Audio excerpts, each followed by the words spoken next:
Alright guys, what's up everybody? Welcome back to another episode of The Rice Rocketeer. I am here in downtown Manhattan today. Doing a casual ride, gonna go check out Triumph Brooklyn, say what's up to some people. Haven't been back there since the new year, so yeah. Today, since I'm in the city and I've been thinking about the city today, I'm going to talk about what it was like growing up in New York City. It's actually a question that I guess I really like. To me, it's such like Manhattan is so normal to me because I grew up here, but to a lot of people, it's like really weird that somebody would grow up in the city. So I always get that question whenever I meet people. Oh, you're like from New York. What was that like?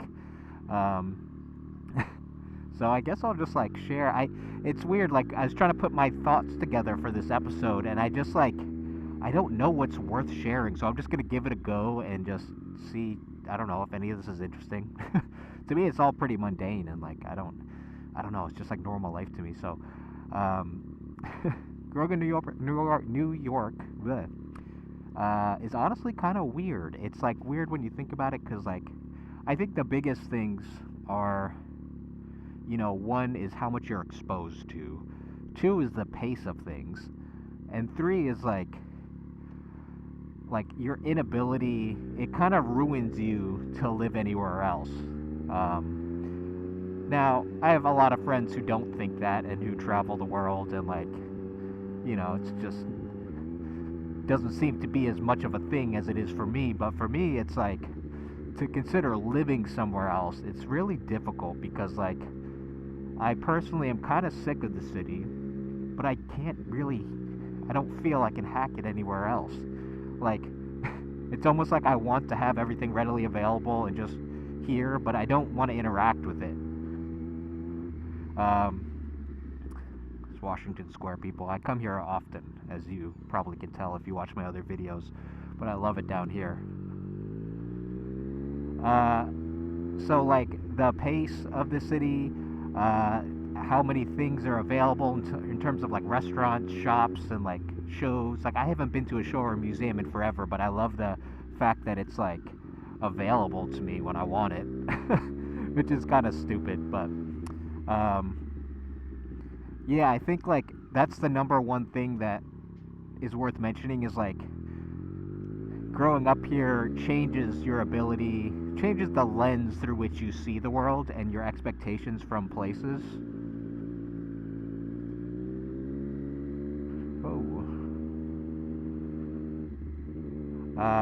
To me, I went to school in Boston, so I studied film. I went up to Boston, and it was really difficult because, like, at the time, I guess I was young, and, like, the nightlife aspect of being young and the going out and socialization, like that, socializing, that's a big part of college and your decision of, like, where you go and, like, your environment. And I think Boston wasn't a great choice because it's another city, and like I would have been better going to like the suburbs or the country somewhere to go to college, because it's completely different, and that way I'm making a choice to go from one thing to the other. Whereas going to Boston, I was kind of like going to another version of what I was used to, but it just didn't have the things that I wanted, so that wasn't the best. But it, even like considering somewhere else, it makes it difficult to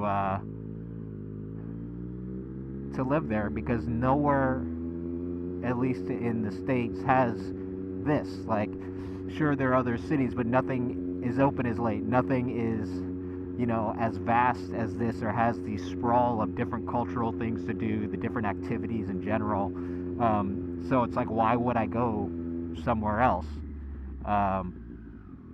So if I were to move somewhere else now that I'm 35, it would be somewhere completely different. Like I would go to a suburb somewhere, or the country, or somewhere in the mountains, because that way it's like a full-on different experience.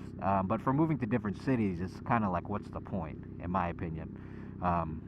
That being said, in my past vlogs, I've talked about how much I'm sick of this city, and I really am. Like there's not 1 inch of this city that I haven't explored and I don't know. So again, having this bike is like a way to reignite the city and just enjoy it from this perspective, because that's the best I can do.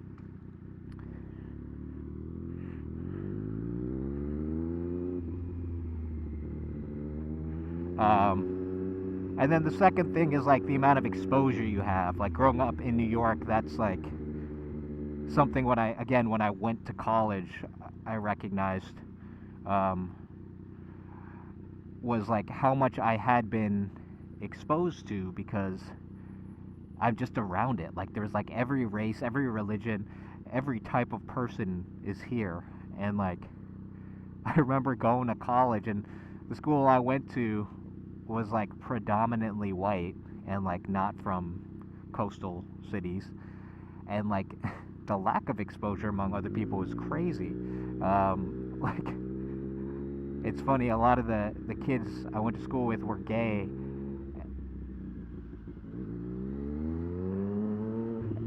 And they're I remember a lot of them sharing the same sentiment of like, where I'm from, there's not a lot of gay people, and like it's just so nice to feel at home. And I was like, not a lot of gay people? Like, what are you, crazy? Like, where I'm from, there's a whole neighborhood of your people.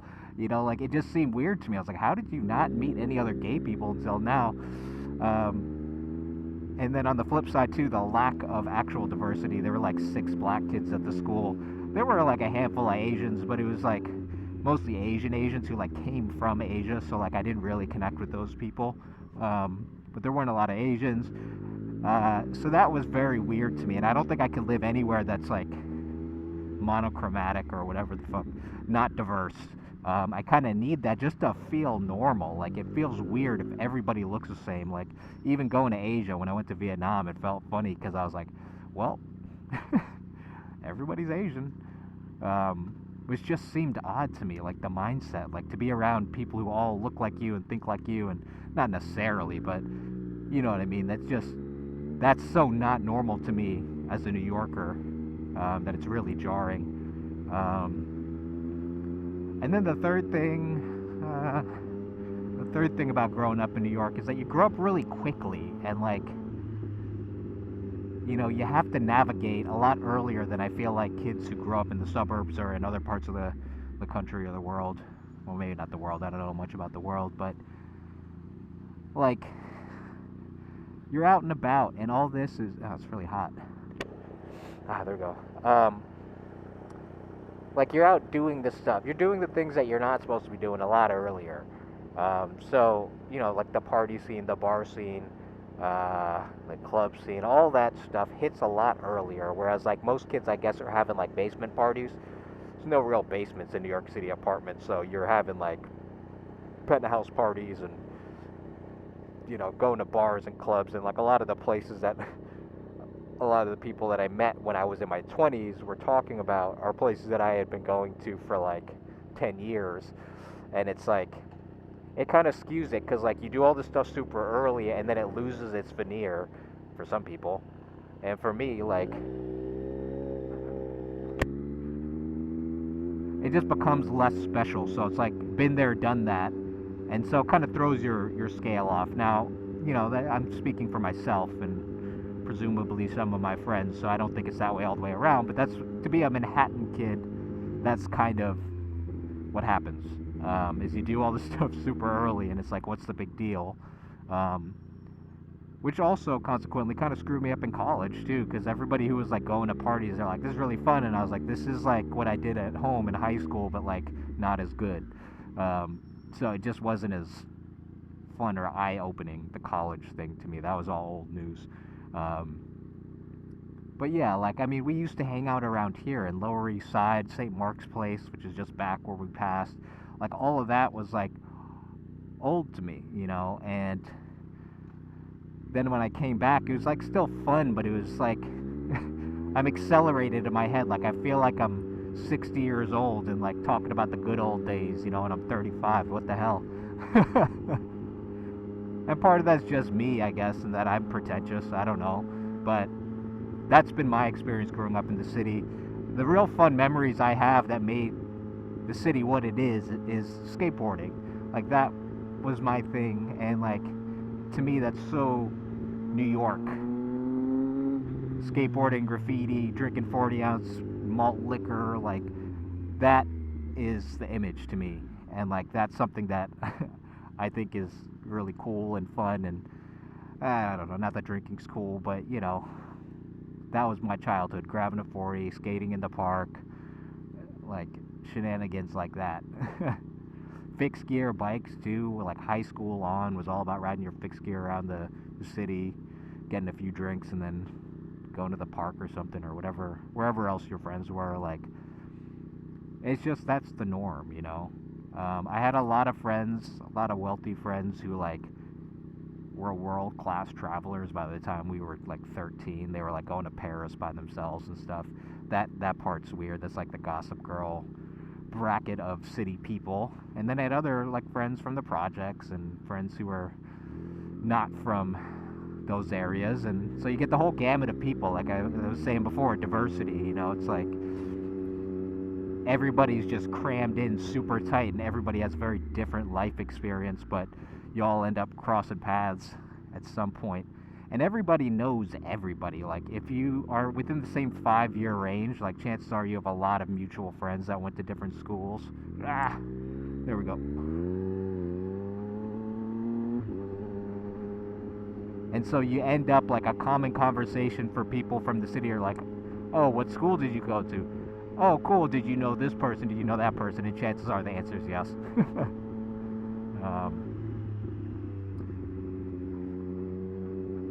But the neighborhoods have very distinct, like, people, and here's how I guess this is a fun thing to talk about, like, working in restaurants. I've worked in Midtown, mostly West Village, Midtown, and did I work Uptown? I never worked, like, uptown, but anyway, you learn how to take care of the different types of guests based on the clientele you have, and, like, I kind of got it down to a science, and it's like, when I was down in the West Village, it's mostly like entertainment celebrities and fashion people and, I don't know, writers and artists.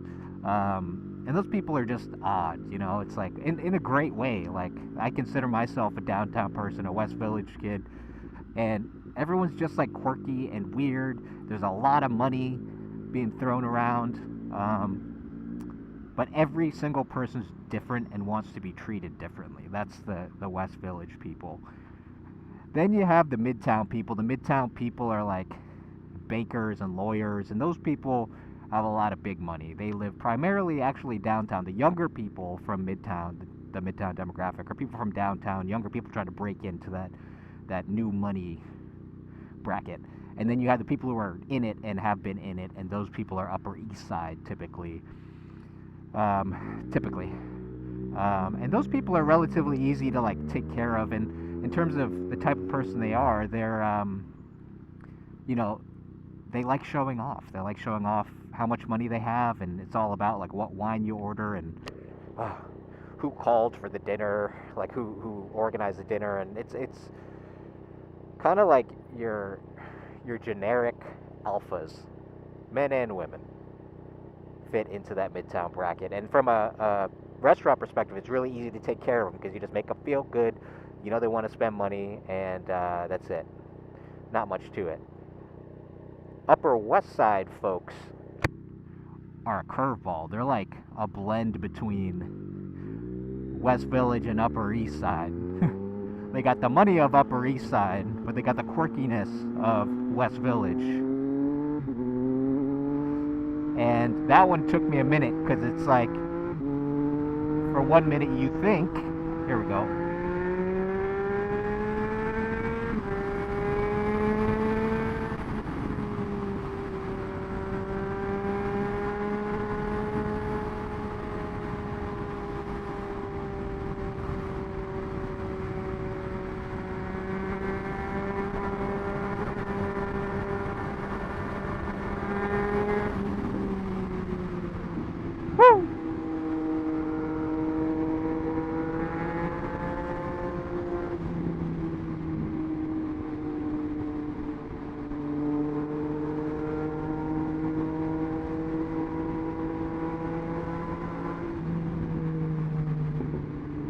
Alright. On one hand, you think that these guys are cool because they're like dressed all artsy, and they seem, they're talking about cultural things typically, like movies and films and plays and stuff. But then they're like very temperamental and like very, very ego driven, just like the Upper East Side folks. So from service standpoint, it was a little bit it was a little difficult to get a gauge on people from the Upper West Side, but eventually you figure it out and you realize the difference.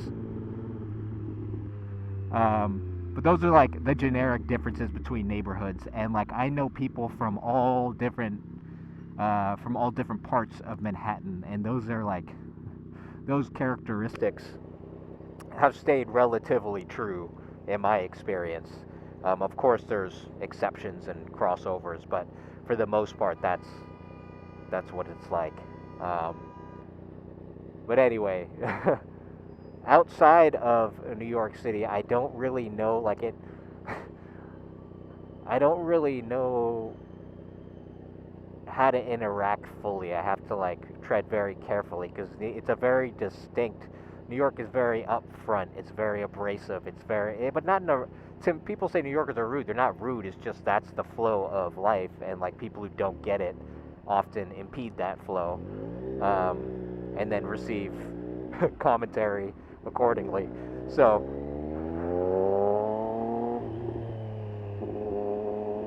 the guy's riding me.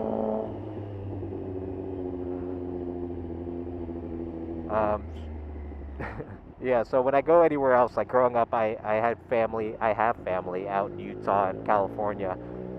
I always stuck out like a sore thumb, and I had to really calibrate and understand that like my expectations are not normal, which I suppose is everybody, but New York is like very distinct. So that was my experience growing up here. I think it made me a lot more well-rounded just in every aspect of life. Not much is a shock to me when I go somewhere else, when I travel, and I kind of just, one thing that I definitely did learn, and this partially my family and the people I've been surrounded with, is how to kind of roll with the punches a little more, and how to interact with all types of people. Like, nothing ever really comes as a surprise to me. I can't imagine going somewhere and like not knowing how to approach a person because of their religion, color, or ethnicity or whatever, just because like nothing's odd. It's not like I've never met a Jewish person or a, an Israeli person or a whatever type of person you are. Chances are I probably cross paths with you, so it's not like anything astronomical. Whereas like when I went to college, again, but throwback, I can't tell you how many people told me like, oh wow, I've never like really met an Asian person or like interacted with an Asian person, or however they said it. It was very much a common comment that I received, and I was like, oh well, that's really weird because there's like millions of them throughout the country, and I've seen so many different types of people. So that was weird to me. But growing up in the city is, I don't know. I don't know if I would raise my kid here or not. I'm not sure. I've thought about it a lot. I think there's so many benefits, but it also can go horribly wrong. Like I've seen many not great outcomes. Not that I'm a great outcome, but like many people who have not benefited from the same exposure for very different reasons. So it really is like, it just depends on the person, depends on parenting, I suppose. I don't know. But I wouldn't have changed my upbringing in any way. I constantly say that I would like to have started riding motorcycles and vehicles earlier in my life, but that's not really like, that would have been fun. It's not detrimental to my person, So, I don't know. That's my experience growing up here, and the benefits that I feel I've had, and maybe some of the potential negatives of not being able to live anywhere else because it's hard to adjust the New York way. But that's my 2 cents, and I am pulling up on Triumph Brooklyn right now. Let's see if I can make that light. I definitely can't. Thanks for tuning in for today's video, guys, and let's see. I'm still trying to get out to Jersey. I don't want to go alone again. I want to go with a friend, so I got to try to organize a ride with somebody. But thanks for tuning in, and I will catch you on the next one. Peace.